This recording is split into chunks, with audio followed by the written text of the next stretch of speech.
For the uninitiated, yes, the Rated R Superstar is in WrestleMania this weekend. I say this weekend because WrestleMania is a 2-night event. To talk some WWE Wrestlemania, talk about some NFL Draft, Philadelphia Eagles, and more. KC Joyner, the football scientist, joins us now. You hear him throughout the football season on the Sports Bash with Mike Gill. He joins us now on the Boardwalk Honda Hotline. I really appreciate KC jumping on a Saturday because, listen, this is a very unique, environment we're living in right now, KC, because with the NFL still pushing forward and the WWE still facilitating their performances, it's a very interesting time to see how all this plays out. It is a very interesting time, and they had a bit of a time crunch to get this thing recorded because I live next to the county where this was recorded, or the Performance Center in Winter Park, about 20 minutes north of Orlando, and it was clear that Orange County was going to be closing things down, so kudos to the WWE for saying, hey, we need to go ahead and get this done and getting all this recorded in time to be able to show us this, because otherwise we might not have this change of pace. Well, before we dig deeper into the WWE, I wanted to start with the NFL stuff, and I wanted to start specifically with the topic I started the last hour with, because KC, you've been covering the NFL for a long time. You've always had great insights on the sports bash throughout the years with Mike Gill on 97.3 ESPN. I played the audio from Sean Payton from ESPN's Get Up this week, and he specifically talked about how he's looking at this NFL offseason similar to what happened with the NFL lockout year in 2011. And he said, listen, the coaches and the rosters that are basically at the same from last year to this year, they're going to be okay. They're going to be all right because the structure's in place, the players know each other, but it's the teams with the new coaches and the roster turnover that are going to have the trouble. And to me, that spoke loudly to me, Casey, because you think about it, the NFC has 3 new head coaches. The Dolphins have almost an entirely new defense. You have teams with some serious turnover, and I kind of have to wonder, Casey, is there a possibility that we see a group of teams, maybe 8 teams, that really, really struggle out of the gate during the 2020 NFL season? There could be, and I wonder if, referring back to what we're doing here locally, it's that my son is actually doing a bunch of distance learning, and I've got a friend in Michigan who's a principal at a middle school, and in their state, only some of their schools are doing distance learning, where you're doing things at home with you're signing in, logging in, like a lot of us do in college and things.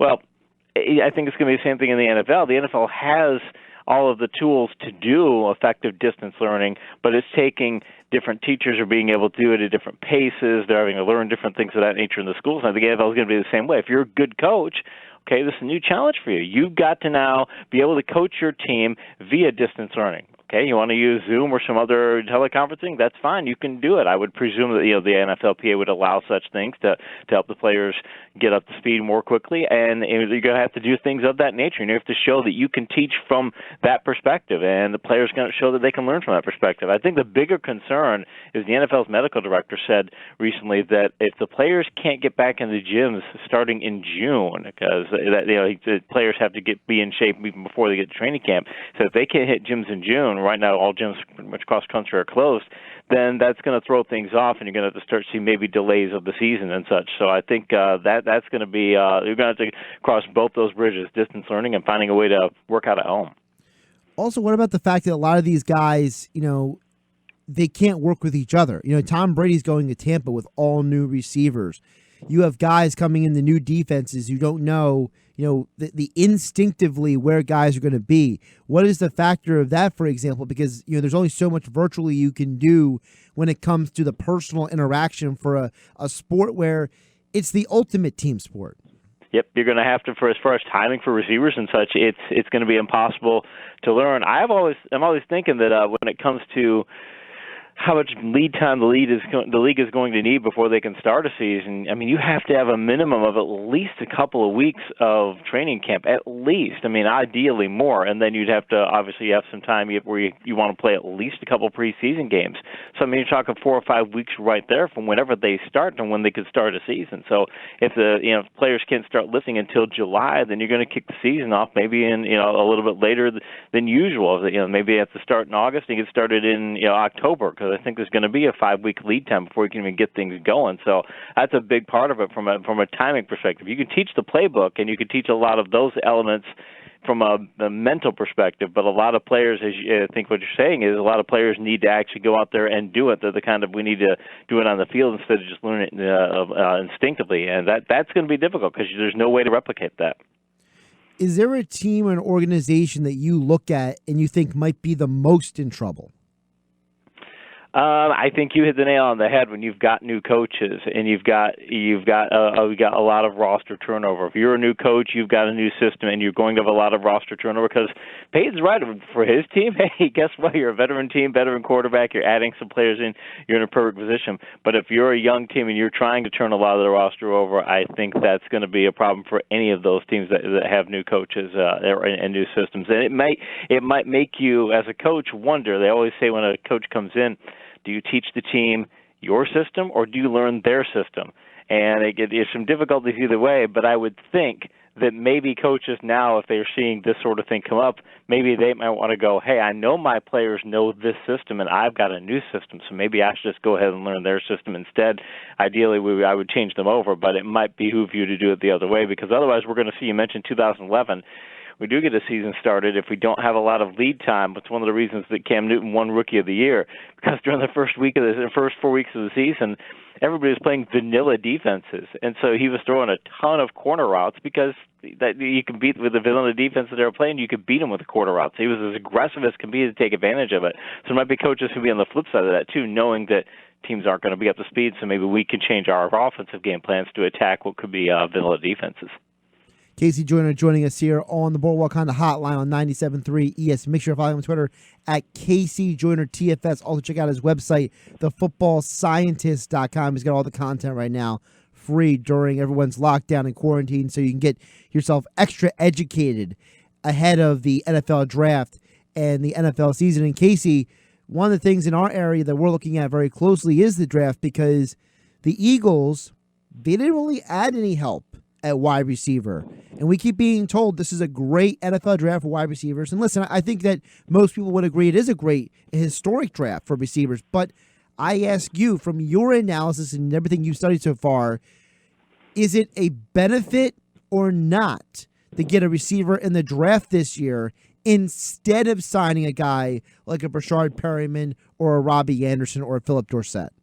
If you want immediate help at wide receiver, it's almost always the better option to get people who are veteran receivers, because rookie receivers, there's just so much of a learning curve. It's becoming less and less because colleges are starting to run offenses that allow receivers to learn what would be a skill set that would translate more effectively to the pros. But still, generally speaking, the pros are running a different style of system than the colleges are. Sometimes the colleges, I was talking to a coach a few weeks ago, and sometimes the colleges, they'll have certain types of spread offenses where you're literally not even calling plays, where it's a rather simplistic system, but you're going up there and the receivers are reading defenses.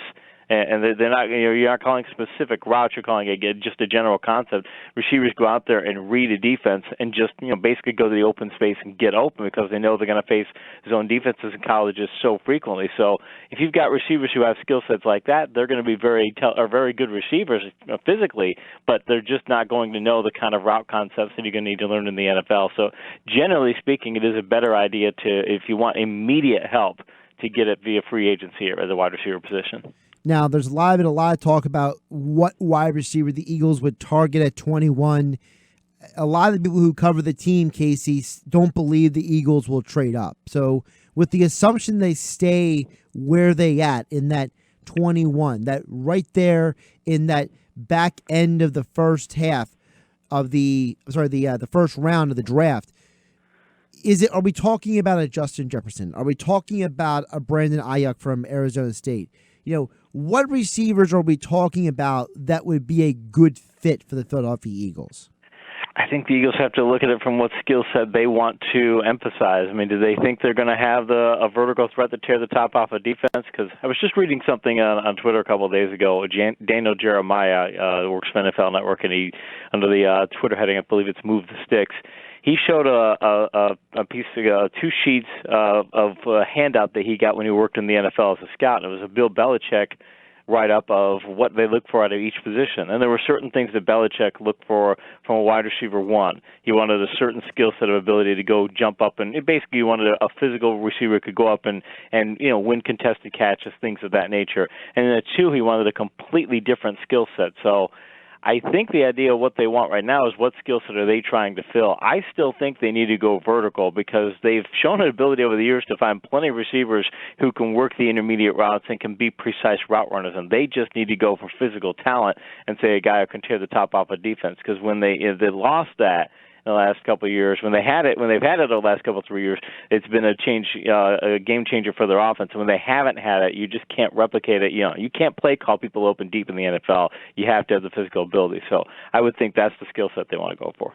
And what receivers do you think fit that need then? Because, I feel like I've heard about 10 different names attributed to the Eagles, depending on what media platform you're looking at. You mentioned, Jeremiah from NFL Network, whether it's, the McShays from ESPN, or whether it's, the different like CBS Sports. I feel like everyone has a different guy or different 2 guys that they're like, well, this guy would make sense for the Eagles. Can you cut through some of that malarkey for us a little bit and give us an idea of what receivers you think specifically fit that need? I don't mind doing that, but I actually think the Eagles are going to probably take this approach. Like, I'm looking at CBS right now, and they've got Justin Jefferson. He fits the skill set, but this is also an extraordinarily deep drafting receiver. And the Eagles are going to look at it as from a capital perspective. And again, I probably think they go receiver with one. Don't get me wrong. But if they see the draft falling in a certain way and they thought they could get as much value, they might be of the mindset of, hey, if we've got, I've seen where some analysts are thinking, and you never know what the NFL is thinking versus what analysts are thinking. But assume for a second that these analysts somewhat mimic what the NFL is thinking. There's as many as 20 impact receivers. The Eagles might just take the approach of saying, you know what, if there's a better skill set value in round 1, we'll go for that player, and then we'll try and stockpile with other receivers later. So I don't even know if they go with the receiver at 1. They probably do, but if they see the draft board falling a particular way and they think there's a value player, if I'm trying to think the way Howie Roseman probably thinks, he's going to say we're not going to force a player into this position. We need some impact players, but if you could get 2 of those top 20 receivers later on and take somebody else in the first round, I think they might do that too. So I wouldn't be surprised if we see a curveball. After Ruggs and Judy, who people mostly believe are the top 2 receivers, who is your number 3 receiver and why? I would probably go with Jefferson because I think he's got the vertical ability, and he's 6'1", 202, so he's going to be a lot bigger than a lot of cornerbacks in the league, and you want to be able to win those physical jump ball situations. So I would probably go with him. And in fact, in general, I like T. Higgins as well for kind of the same reason. He's 6'4", 216. I want bigger receivers who are going to be able to win those jump ball situations and have some verticality to go along with it. So that's what I would look for. In fact, you see a lot of teams trending in that direction. I don't want to go to smaller receivers. They want to go to the bigger receivers, and the Eagles have been hit or miss that way over the years where they've had smaller guys and bigger guys, but I think they want to go with bigger guys because you need durability, and bigger guys tend to be more durable as well. Flip it over to the Eagles defense, and this is a question I've asked a couple other people, and I'd love to know your perspective because you are the football scientist. You do break down as much film as anybody, if not more. Marquand Manuel is the new defensive backs coach for the Eagles. Now, we know that he comes from a different defensive scheme than Jim Schwartz does. Does the acquisition of guys like Darius Slay, Will Parks, turning Jalen Mills into this hybrid, versatile defensive back, are those signs with Marquand Manuel that we could be seeing some changes in how the secondary plays for the Eagles next season? It's interesting because Manuel was a safety. I remember him play at Florida and things, and he's a very hardworking guy when he was at Florida. I remember him dropping an interception against Florida State one year, and he went the whole next offseason and he worked every day after practice and caught like 100 passes at the end of practice to try and make sure it didn't happen again. Bad thing was he dropped an interception the next year against Florida State too, but you can give the guy, that's the mindset he has, those that hard work will fix problems. But I've also, you're looking at what the Eagles are doing and look at their salary cap, it looks like right now they've switched from mindset, even though he used to be a safety, Manuel did, that the Eagles are saying, hey, we're going to invest in cornerback because that's where they're putting their money, and they're taking the money away from safety and trying to coach up safety. So I think that his his addition has made him, maybe he's saying, hey, I think I can coach up the safeties. I mean, coaches always want the best players they can get, but if they know, hey, we've got a limitation of what we can get, what would you prefer us to choose? And maybe Emmanuel says, look, give me talent at corner as much as you can. I can coach up the safeties. I can switch corner to safety and teach them to play this position. He may be thinking that's the case, and his history shows that he probably can. So I think that might be what his hiring signals is, a sea change in the way they're thinking about things, and rather than prioritizing safety over corner, we're going to prioritize corner over safety. And I agree with that approach. Now, on top of that, do you believe that because of the way the league is going with the passing offenses, with the evolution of these quarterbacks, that maybe these teams are going to start doing a little bit more versatility with these players, trying to confuse more offenses, try to mix things up a little bit, maybe be a little bit less predictable in terms of the traditional 4-3, 3-4, cover 2, fill in the blank, Tampa 2 defenses. Could we get to the point where these defenses, we're not even able to label them anymore? They're just all going to be hybrids. It could be. I was talking to a coach named Cody Alexander. He used to coach at Baylor, was assistant coach there. Now he's a coach at a 5A high school in Texas. And in Texas, they take their football very seriously. So this guy's one of the smartest guys I've ever talked to in the league as far as understanding, or talked to in football as far as understanding schematics and how they apply to and trends that he sees. And he pays close attention to the NFL as well. And he was mentioning that teams play a lot of single safety high, either cover 1 or cover 3, because in large part because they want to get to it gives you certain advantages and it's pretty easy to call. And he is a big proponent of a quarters system where you're playing quarters coverage, 4 people back, and he says that you can do a lot more things with that, and that it takes a lot more teaching to do. But if you get your team to learn it, gives you a lot more versatility in coverage, and you can also fare better against running quarterbacks, because single safety high gives you you're in a very bad way if you're playing Lamar Jackson, a rushing quarterback, and he keeps the ball. You're in a situation where single high safeties really don't help against that. So I think the league realizes that if you want to stop Lamar Jackson, you want to stop those situations and stop these spread offenses, you need something more like quarters coverage. But again, you have to coach it a little bit differently, and you can't just go man up and say, we're going to put a hat in a hat, we're going to go man-to-man coverage. You're kind of needing to go a different direction. So, yeah, I agree with you. I think that the league is going to trend more in that direction, because there are just limitations that you have to those single safety high approaches that don't work as well when you're playing other teams. And by the way, you can find an interview I did with Cody on my website, too, for free. That's thefootballscientist.com, thefootballscientist.com. Again, follow KC on Twitter at KC Joyner TFS, joining us here on the Boardwalk on the hotline on 97.3 ESPN. KC, let's flip it over to WWE. You've been following WWE as a fan, but also you've covered it for the media for years.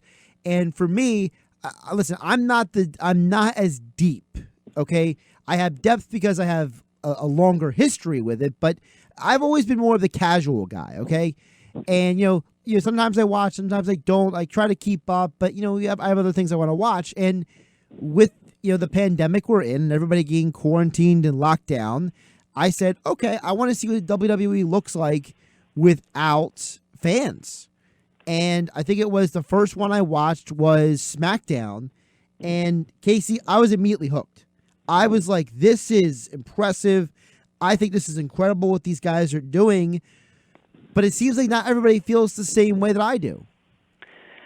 It's tough because what's happened with this, I think the way that the WWE has approached it is a lot of people would tell you that they think the WWE currently is overproduced, where you've got a lot of talented people. And I've been down to the Performance Center. I've actually did a tour of the Performance Center and got to see the internal workings of it and such. And, they do a terrific job of training down there, but they have a certain style of wrestling that they do, and a lot of people think it tends to be overproduced, and you don't allow your talents to just have not free reign, but more of an unfiltered approach to push their characters. And under these circumstances today, those wrestlers have been able to do this more, and I think it's been very beneficial, because you're seeing some of the best interviews you're seeing from these wrestlers in years, because they don't have all this, not being given a script beforehand. They're being told, hey, it seems like they're being told, this is what you need to, just here's some talking points, but then go ahead and say what you want to say. And it's really opened them up. And the frustrating part of it is, is they're delivering some of the best promos that they've had, and they're able to do some things they haven't been able to do otherwise, and the ratings are down. So I think Vince McMahon might look at that later on and go, well, this shows that our approach works. And it's like, no, you got to try this approach, this more unfiltered approach. You've got to try it when there's not a pandemic going on and see how fans react to it. You can't just say that, hey, you did this now out of necessity, and fans just aren't reacting to much of anything. Honestly, there's you see a lot of sports websites are not getting the kind of ratings that they would normally get this time of year, even for things they're covering, because for obvious reasons aren't that many sports. So I think the WB should just I like what they're doing, and I think they should consider this for a long-term approach, because I agree with you. It's some of the best. You're seeing some of the best interviews you're seeing in a long time. Yeah, like the Edge promo that he's done the last couple of weeks has been honestly some of the best stuff I've seen by a professional wrestler on television in years. And for me, Casey, I think the other thing is, the ratings haven't been great. The ratings have been mixed. Some weeks they're up, some weeks they're not. But I think part of that has to do with the fact also that television watching in general is down across the board in most instances. It's something I've discovered on my podcast, because I talk a lot about the comic book televisions and movies, and that is linear television is not the monster it used to be. A lot of people are just not watching, and they're watching it on streaming. They're watching it on playback, DVR playback, on-demand playback, and that takes a huge chunk out of the linear live television watching. So I have to wonder, is that people are not watching it, or is it people are not watching it live?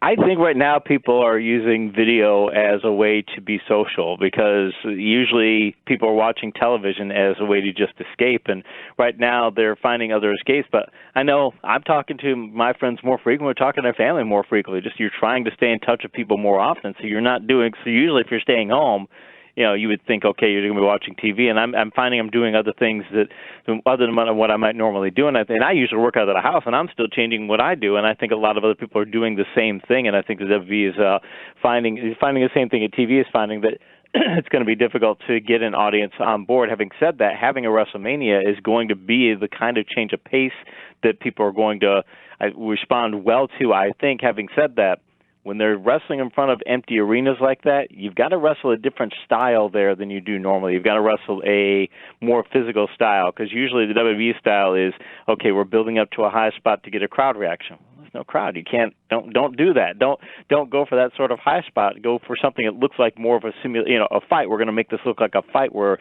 you put two people in the arena. In fact, wrestling has a long history of doing empty arena matches, and they would do it and say, this is too dangerous for people to have. We can't have a crowd here, and then they do the empty arena match, and then they'd have those same people wrestle all the way through the circuit, saying, okay, we know it's safe now, but they would always have it as like this brutal fight, and I think that's why you're seeing a boneyard match. I think that's why you're seeing an Edge versus Randy Orton last man standing match. They're going to go to a lot of physicality matches, things that don't require would be considered high spots in wrestling, and I think the crowd will react well to that. In fact, the fans will react well to it when they get a lot of babyface wins too. And the other thing I think, because you mentioned earlier, and it's known that WrestleMania was taped earlier this week. A lot of this stuff, I think if I read all the matches, all the events this week, whether it was Raw, NXT, and SmackDown, I think they were all taped last week. So a lot of this stuff was taped ahead of time. So you have to wonder, once people consume all this and you have this crescendo of WrestleMania, then what, Casey? What is WWE going to do after they reach this apex with these storylines? Because a lot of times the next two shows after WrestleMania are major addendums to what happened at WrestleMania.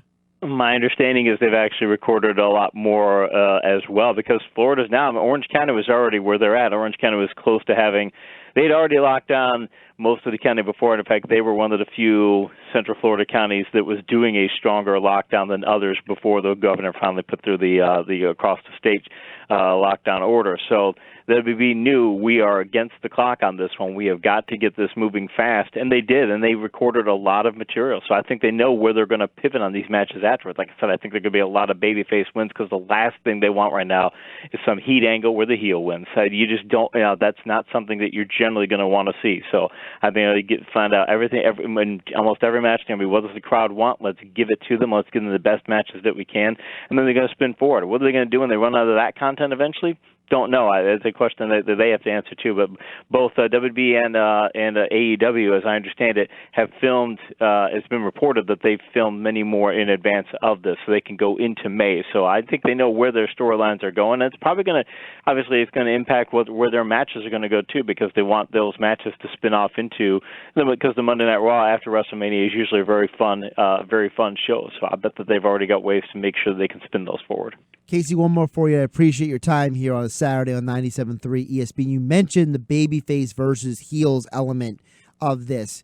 So you're feeling that there's an inclination then that we're going to see, for example, John Cena come out or Edge come out a lot. You're getting that feeling that we're going to see a lot of the guys that the fans want to see win these matches because the WWE is trying to engender some fan reaction from WrestleMania. I think they would. I think if they decided to have a number of heel victories or 18 matches on the card, I think if they came out with any more than 3 or 4 heel wins, and maybe you can do it in a particular way because you still need to spin your storylines forward and you can't be too predictable. But if they have too many heel wins, and that way, and because right now people do not want to feel hate and anger and things of that nature. You can't have a heel drawing heat trying to do things to stir the crowd up. That's just not what fans are interested in right now. And if the WB, I think the WB recognizes that, but if they don't, then it shows that there's a certain tone deafness that they have towards what their audience wants. And right now is not the time to ignore what the audience wants. You need to give them some feel-good things. And there's not a lot of opportunities with these to have very entertaining matches and put people over who the crowd wants to see get over.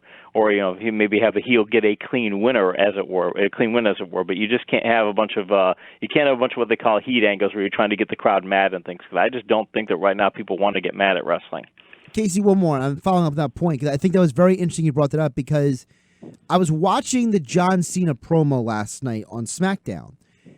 Is it just me, or did it feel like there was almost an analogy between Cena versus The Fiend and the world we live in right now versus COVID-19? It almost felt like he was talking more about the pandemic than he was about his actual match with Bray Wyatt.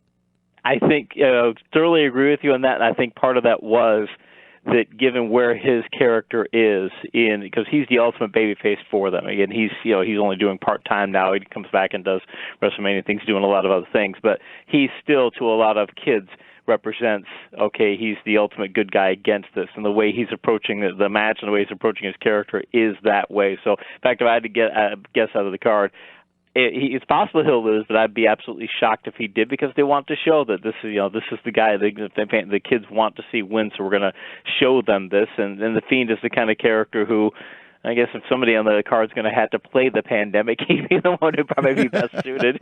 So maybe we can get at least a metaphorical win of an in-ring win of John Cena beating coronavirus.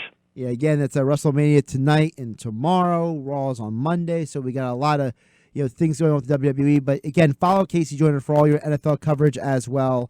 At KC Joyner TFS on Twitter. The Football Scientist, he has all of his content free right now during the pandemic. So if you're sitting at home and you want some more information and insight into the NFL offseason, the NFL draft, and more, thefootballscientist.com. And Casey, like all guests, appeared on the Boardwalk Honda hotline.